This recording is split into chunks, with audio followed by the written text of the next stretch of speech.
The History of New York City, a historical humans production. New York City, the Big Apple, the city that never sleeps, the Empire City. The city so nice they named it twice. There are many nicknames for New York City, but what many people don't know is that New York began as a little colony named New Amsterdam. But before we dive too deep in on the history, we should establish a few facts about this area. New York City is currently the most densely populated city in the United States, more than twice as populous as the second largest city of Los Angeles. New York City is home to 8.8 million people situated on just over 300 square miles. Today, the city is known for being a major economic center, being home to Wall Street, as well as a major fashion hub, and its further links to sports, art, fashion, and arguably most importantly, its role in international politics as it is home to the United Nations. Modern-day New York City sits on the native lands of the Lenape people, who spoke an Algonquin language known as Unami. These indigenous inhabitants made use of the waterways in this region for hunting, fishing, and trade, along with intertribal warfare. Their pathways eventually led to major roadways in the city, such as Broadway. The local inhabitants also had a sophisticated method of food production, utilizing slash and burn techniques to extend the productivity of fields for planting. However, things began to change in 1524, when an Italian commander by the name of Giovanni de Verrazzano sailed into the upper New York Bay. He named this area that he landed Terre d'Angoulême, which means Land of Angoulême, after Francois I, Count of Angoulême. This region occasionally visited by fur traders, but exploration and settlement doesn't occur in force until 1606, when Englishman Henry Hudson visited the area while searching for a westerly passage to Asia during his employ with the Dutch East India Company. It was during this expedition that Hudson had made a note about the abundance of beaver, which sparked European settlement of the area. In May of 1624, the Dutch West India Company landed a group of settlers on Governor's Island before the construction of Fort Amsterdam. Slaves were brought to the settlement to help construct walls that defended against native and English attacks. After a massacre in Jersey City resulted in the death of 80 natives, local tribes banded together to attack the settlement, which nearly defeated the Dutch. This eventually ended in a peace treaty in 1645. The colony was given self-rule in 1652, and the city of New Amsterdam was incorporated on February 2nd, 1653. By 1660, the population was around 1,500 Europeans and 375 Africans, of which 300 were enslaved. A few of the Dutch names that have survived to the modern day include Harlem, Brooklyn, Flushing, and there is a house from this era still surviving to this day, the Wyckoff House in Brooklyn, which dates to 1652. On August 27, 1664, a few English frigates under the command of Richard Nicolls sailed into New Amsterdam's harbor and demanded their surrender. This was an attempt by James, Duke of York, to provoke a second Anglo-Dutch war. However, the colony surrendered and the city was renamed New York after the Duke. The Second Anglo-Dutch War ended in a Dutch victory, but the English retained control of the colony. During the Third Anglo-Dutch War, the city was briefly recaptured in 1673 before trading the colony to the English for what is modern-day Suriname. By 1700, the local Lenape population had diminished to 200 people.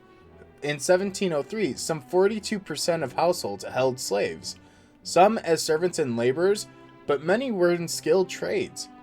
Following the American Enlightenment, slaves made up less than 25% of the population by the 1770s. A series of fires in 1741, the city became paranoid that the black residents, along with the poor white residents, would burn the city. Out of fear and fabrication, officials rounded up 31 black residents and 4 whites who were convicted of arson. Of this number, 13 black residents were executed by burning them alive and hanging the 4 white residents and the remaining 18 black residents. However, New York City changed during the period preceding the American Revolution. The Stamp Act of 1765 was one of the biggest catalysts for the revolution. The Sons of Liberty was a loosely organized political organization to fight for the rights of the colonists. The Stamp Act Congress met in New York City in 1765 and organized resistance to the British. During the Revolutionary War, a series of battles nearly changed the landscape of the region. First, with the defeat of George Washington's Continental Army in the Battle of Long Island. Washington and his troops withdrew to Manhattan Island before being defeated again in the Battle of Fort Washington. The city was held by the British throughout the course of the war. The city became a harbor for British loyalists and was home to the British military and political operations in America. It was also where the British held the majority of captured American prisoners of war. More Americans lost their lives on these prison ships than in all of the battles of the war. British occupation lasted until November 25, 1783, when George Washington returned to the city as the British left. After the war, New York City became the nation's first national capital under the Constitution. The first Supreme Court and Washington's inauguration took place here before the capital was transferred to Philadelphia in 1790. During the American Civil War, New York was economically tied to the South due to its textile industry. It was also during this period that saw a large mass migration from Ireland to New York, as the potato famine was in full effect. Congress passed the Enrollment Act, which established a draft as more troops were needed for the war effort. This led to the largely lower-class Irish population to riot. As black residents of the city were not considered citizens, they were excluded from the draft, and wealthier white men could pay for a substitute to take their place. The upheaval from the draft news eventually broke out into a race riot where mobs had destroyed numerous public buildings, churches, homes of abolitionists and sympathizers, black homes, and the Colored Orphan Asylum. This led to many black residents moving from Manhattan to Brooklyn. In total, the death count was 119 or 120. Of those, 11 black men were hanged over 5 days. Reliable estimates state that at least 2,000 people were hurt.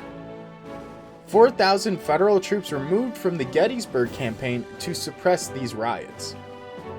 New York City is one of the most important cities in the world, and definitely the most important American city, as its history and influence shaped the way in which our country was formed and founded. Its history is inexorably linked to the history of the United States. From being home to native indigenous inhabitants, to being a colony, to being on the forefront of the American Revolutionary War, New York has played a major role in American history and politics. The history of New York City does not end there, but if you would like to hear more about New York's history from 1863 to present day, please be sure to subscribe and comment down below letting us know that you would like to see that. Thank you for watching, and we'll see you in the next video.